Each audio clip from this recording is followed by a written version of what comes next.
El Grupo Corporativo del Norte presenta De Frente. De Frente con Patricio Pérez. Los personajes que hacen noticia. De Frente con Patricio Pérez. Estamos con uno de los líderes periodistas de la región norte del país, aquí en el Ecuador. Estamos conversando con el licenciado Jacinto Salas Morales, presidente de la Unión Nacional de Periodistas, en un momento clave de la vida nacional, en un momento clave también para la vigencia de esta noble profesión del periodismo. Me refiero en términos generales a esta discusión que se ha armado a nivel nacional respecto a la aprobación o no de la nueva ley de comunicación que está al interior de la Asamblea Nacional tratándose. Jacinto, usted como dirigente de muchos años ya en la Unión Nacional de Periodistas y como parte integrante también del gremio a nivel nacional, ¿cuál es la visión que tienen? Y sobre todo, ¿cuál es ese convencimiento para poder explicar a la ciudadanía, a nuestra comunidad virtual a nivel incluso internacional sobre esta ley? Jacinto, bienvenido. Gracias, Patricio. Yo le voy a decir desde mi perspectiva qué es lo que sucede. Tengo la impresión de que la ley de comunicación no es como lo dice el presidente de la República. No, eso puede pasar, no tengo interés en eso, no. Yo creo que tiene un papel tremendamente importante y trascendente para este gobierno. O sea, la ley de comunicación es un punto fundamental en el proyecto político del movimiento país, especialmente el presidente de la República. Usted recordará cuando nosotros analizamos la historia que cuando se han dado procesos revolucionarios, uno de los primeros, la piedra de toque de todo proceso revolucionario, es tratar de acabar con todas las voces disidentes, aun cuando sean las propias.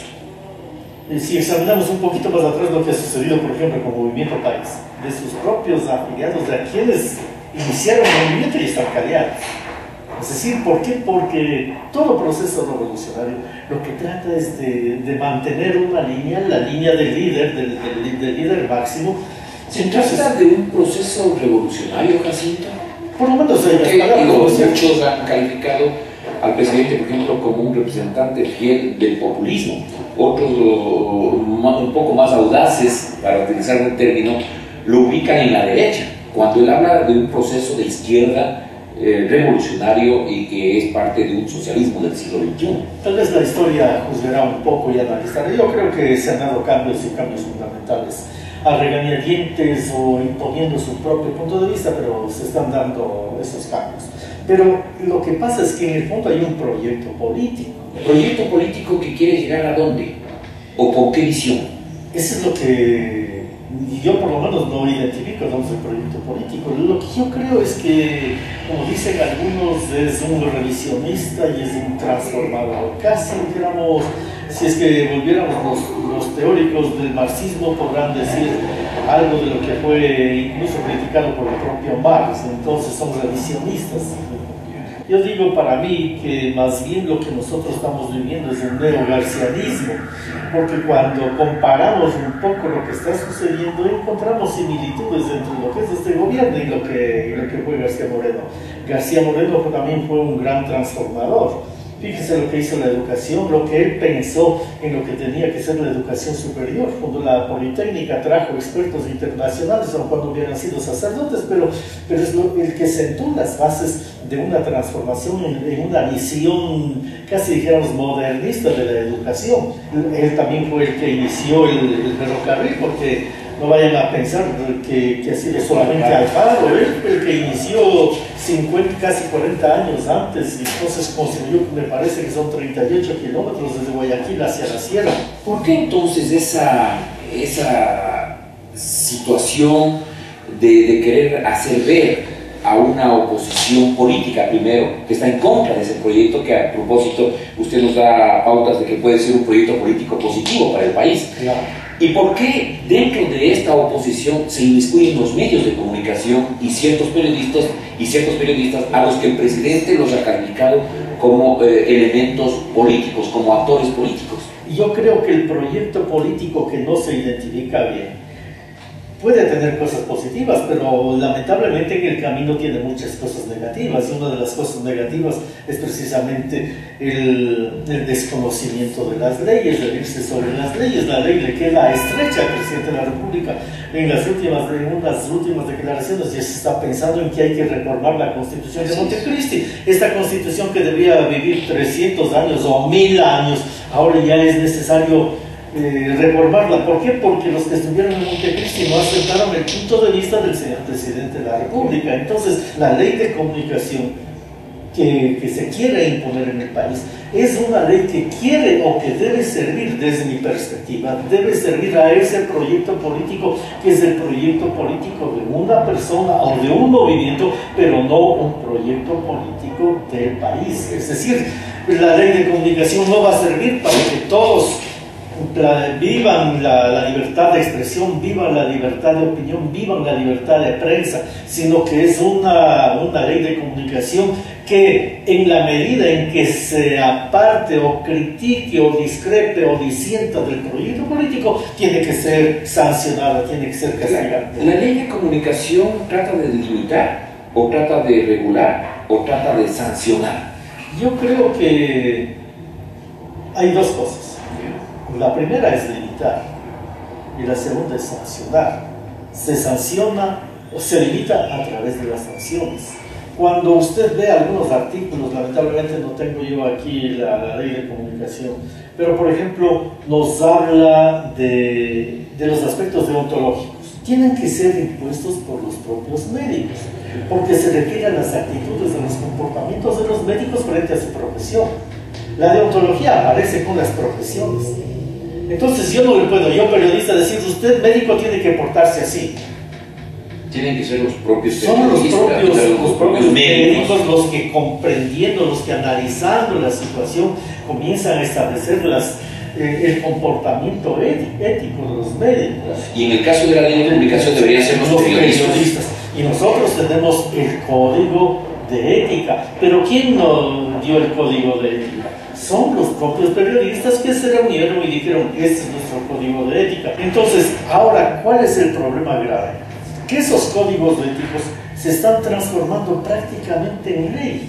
Entonces, cuando nosotros leemos la ley de comunicación, todo lo que son comportamientos éticos están convertidos en principios de ley, en normas de ley. ¿Y eso qué significa? Que cuando usted viola la ley, tiene que ser sancionado. ¿Qué es lo que le dice a usted el código de ética? ¿No es cierto? El código de ética le dice que tiene que confrontar fuentes de los periodistas. Usted puede o no puede confrontar fuentes, pero con la ley de comunicación usted tiene la obligación y la norma, y si usted no confronta fuentes puede ser sancionado, puede ser judicializado. Entonces, lo que era un comportamiento ético, que nosotros hemos dicho, esto conviene, esto debe ser para los periodistas, es lo mejor para los periodistas. En el momento en que se convierte en ley, ¿qué es lo que sucede?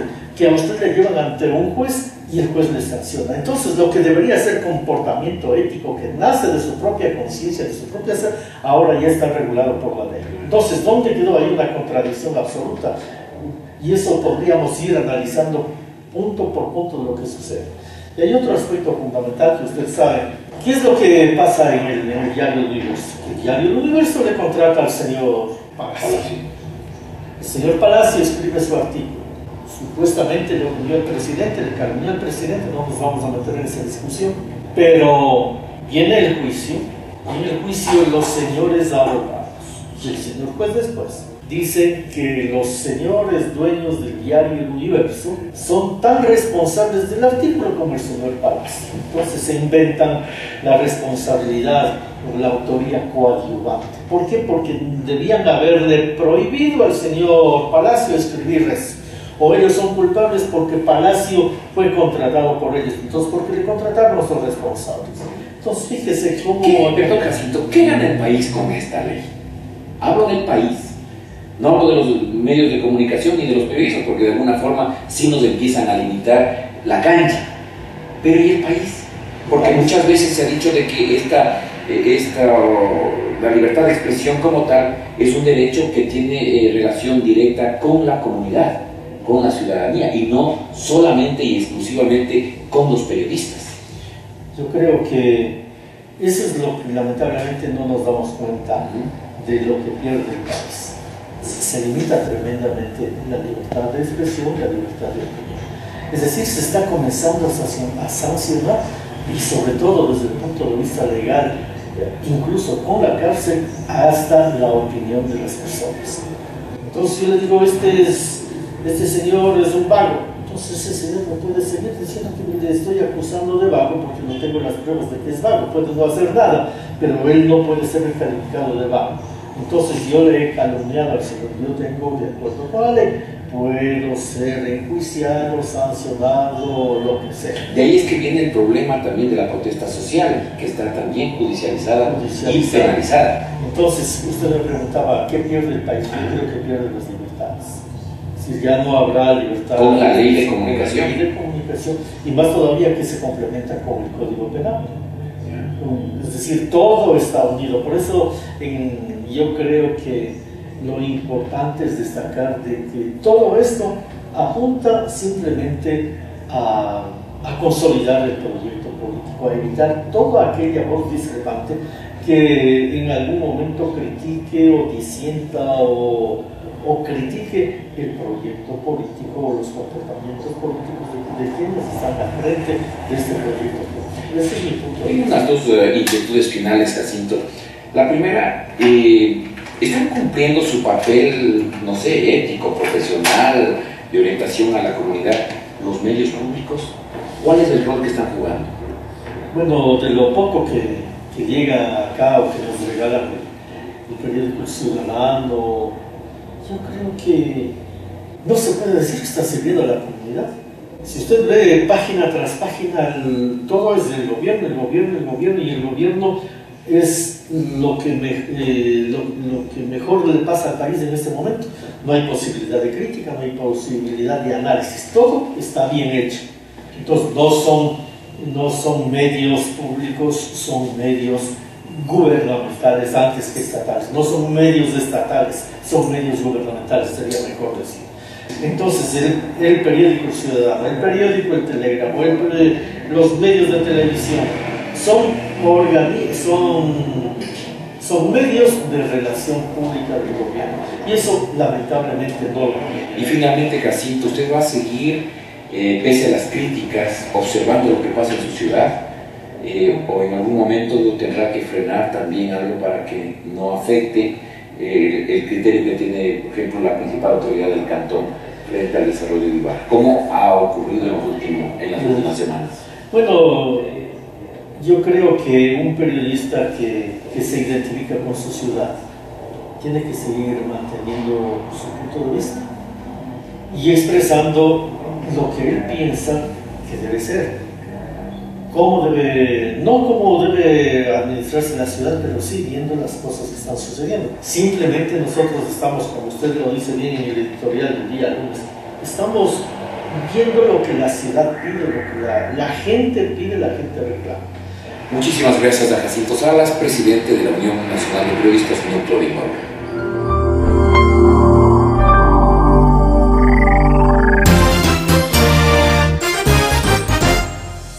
El Grupo Corporativo del Norte presentó De Frente con Patricio Pérez. Los personajes que hacen noticia. De Frente con Patricio Pérez.